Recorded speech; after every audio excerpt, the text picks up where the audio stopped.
sila, sabi ko nga sa inyo ay babalikan ko siya, kukunin ko siya. So ito po yung mga gabi po na aking po siyang nakita. Ayan. Kain? Hanggang po sila Kain sa na. halamanan at saka medyo malakas-lakas na nga dito yung ulan no. Kain. Kaya binigyan mo muna sila na dyan ng pagkain. Pero kumain naman po sila. Sige, kain. So Kain inamoy pa naman kanila po yun yung eh. cat food at pero maya-maya Sino naman kayo po no, ay nagtapos? kinain naman po nila agad yung cat food kasi nga ay gutom na sila. Sila po nga pala ay tinapon lang po ito sila sa sulok sa parlor na to.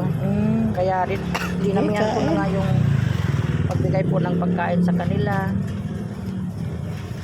So medyo matagal na po tayo dito po no dahil nga po ay gabi po yan, mga alas 11 po ng gabi po sila nakita kasi nga ay napapakain po ng mga stray. Nakatira di ko Nadaanan alam kung kailan po lang sila po sila at tinapon. nasilip ko nga po doon sa halaman na nakatingin, nakadungaw sa puno. Gabi po ngayon. Kaya andito So sila. gabi po yan po akin po nakita po no. Ming, dito. So dinamihan dinamihan. Doon. Sige. Dinamihan. Ay wala doon. Sige. Gutom na sila. Dinamihan ko na nga po yung pagkain nila dyan no. Nakakain na sila. So dalawa po ang tinapon po na bibitan ko rin. So buti na lang po ay kumakain naman po sila. Kaya hinimasimas ko muna dyan yung kanya pong katawan kasi nga baka po medyo mailap. Nakakain na po sila. So ito pa yung isa. medyo lumakas-lakas na nga po yung ulan po no. Pero yung lugar na yan ay hindi na po sila po na ulanan. Dito itinapon Kaya na po sabi sa ko lugar. nga sa kanila ay babalikan ko kayo bukas kasi wala po akong dalang kulungan. At doon na po kayo sa aking bahay po na tinitirahan. Kain. So maya po konti po no ay umalis nga ako kasi nga nag-ikot-ikot pa ako para po sa mga stray. Marami pang nag-aabang sa akin kaya iniwanan ko po sila.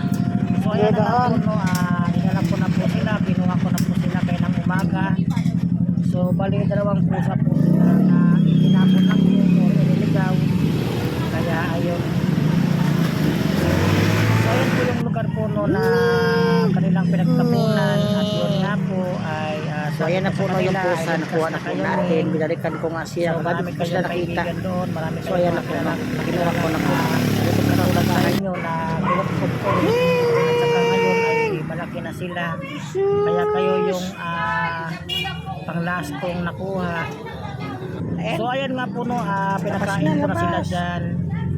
Yan po yung kailang tulugan at saka nilagyan ko na rin po ng cat food. So dyan po sila matutulog. Katabi ko lang po yan sila matutulog po no.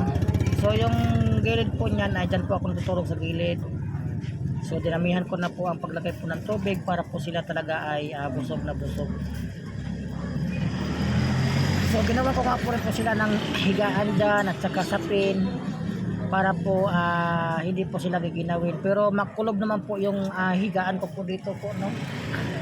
So pinaliguan ko nga muna sila dyan. Ayan, sila po ay naligo na po yan sila kasi nga kanina ay madungis pa sila nung kinuha ko kaya pinaguan